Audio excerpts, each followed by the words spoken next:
Welcome to The Explainer. Today we're diving into a total historical anomaly from 1950 that completely changed sports history. We're looking at this incredible moment when post-war economics, massive infrastructure spending, and just sheer ambition collided to create a tournament structure unlike anything we had seen before or honestly have ever seen since. So, what if the World Cup just didn't have a final? I know, it sounds like a trick question, right? Every great tournament culminates in a winner-take-all championship match. It's just how it works. But what if it didn't? Today, we're going to explore the literal only time in the history of this massive international competition where the champion was not decided by a traditional sudden-death one-match final. And to figure out how such a strange scenario even happened, we kind of have to look back at the state of the world at the time. Section 1.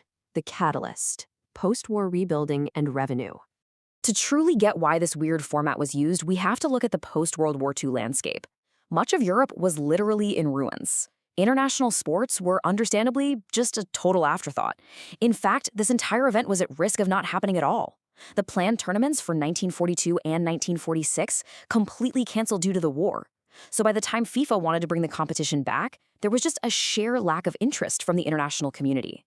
Governments were correctly prioritizing their very scarce resources toward urgent rebuilding, not soccer. It wasn't until the 1946 Congress that Brazil stepped in with a bid, effectively saving the tournament. But saving the tournament came with a very specific set of demands. You see, Brazil wasn't just doing this out of the goodness of their hearts. There was a huge financial motivation behind this power play. They really wanted to present themselves to the world as a highly modern, capable country. But doing that required a staggering amount of infrastructure investment. And well, they needed to recoup that money somehow. To put that investment into perspective, just think about this scale. To present itself as a modern nation, Brazil spent the modern equivalent of $275 million US. And that was just to build the massive Maracanã Stadium in Rio de Janeiro alone. That doesn't even account for the other venues. When you're spending that kind of cash, you absolutely have to guarantee a high volume of ticket sales just to make the math work. Which brings us to Section 2, Knockout versus Group Stage, the business of football. This massive financial investment completely dictated the rules of the game. Let's compare the formats here. Previous tournaments used a traditional straight knockout bracket. You lose once, and you are literally on a boat back home.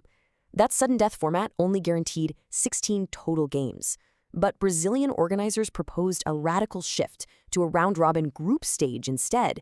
By having the participating teams play everyone in their pool, the tournament jumped to 30 guaranteed matches. More matches meant vastly more ticket revenue to pay off that $275 million stadium. It's simple economics. And ensuring a minimum of 3 games wasn't just good for Brazil's wallet. It solved a massive logistical nightmare. Think about a team like Italy traveling all the way across the Atlantic to South America. The round-robin format guaranteed them at least 3 matches, making that brutal trip actually worth the effort. Now, initially, FIFA resisted this. They wanted the traditional knockout format. But Brazil held all the cards here. They straight up threatened to back out of hosting entirely if their format wasn't used. So a very reluctant FIFA basically had to cave to their demands. Section 3. The Final Four. Execution and Dominance.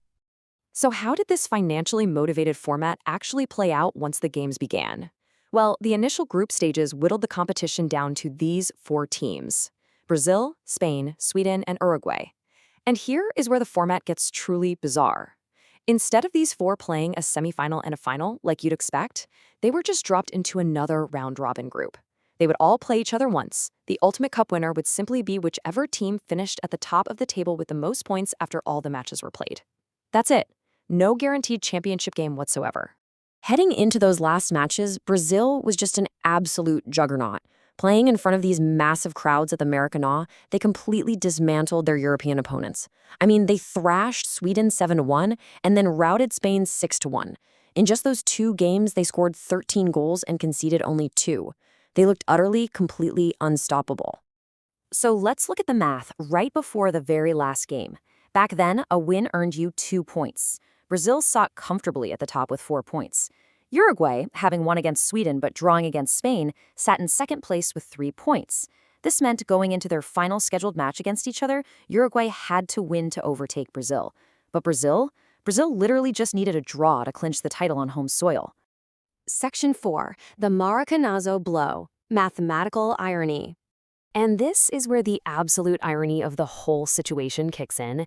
It's a moment that would scar a nation forever. Because of exactly how the points aligned between Brazil and Uruguay leading up to that very last match, the schedule accidentally created a winner-take-all de facto final anyway. The organizers literally designed this entire system to avoid a knockout final for financial reasons, and yet mathematics and fate colluded to give them the most pressure-filled deciding match imaginable. To really grasp the pressure here, you have to picture this scene. It's July 16th, 1950.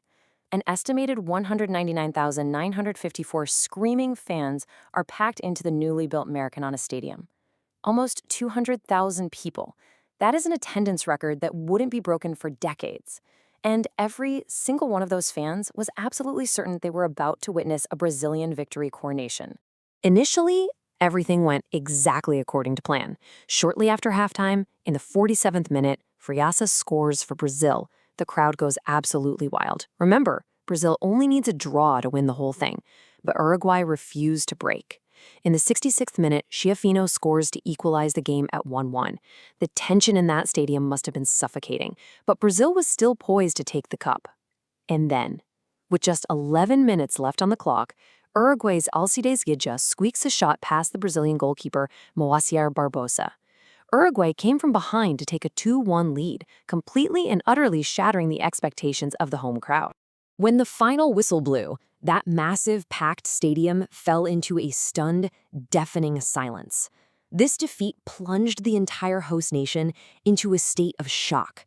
It became known as the Maracanazo, the Maracanã blow, and it forever embedded itself into Brazilian culture, not just as a lost sporting event, but as a genuine, deep national tragedy. And honestly, no one bore the weight of that tragedy more heavily than Brazil's goalkeeper, Moacir Barbosa. He was so unfairly blamed for letting that deciding goal slip past him. This quote from Barbosa from an interview he gave shortly before his death in 2000 is just heartbreaking. "I have been paying for 50 years.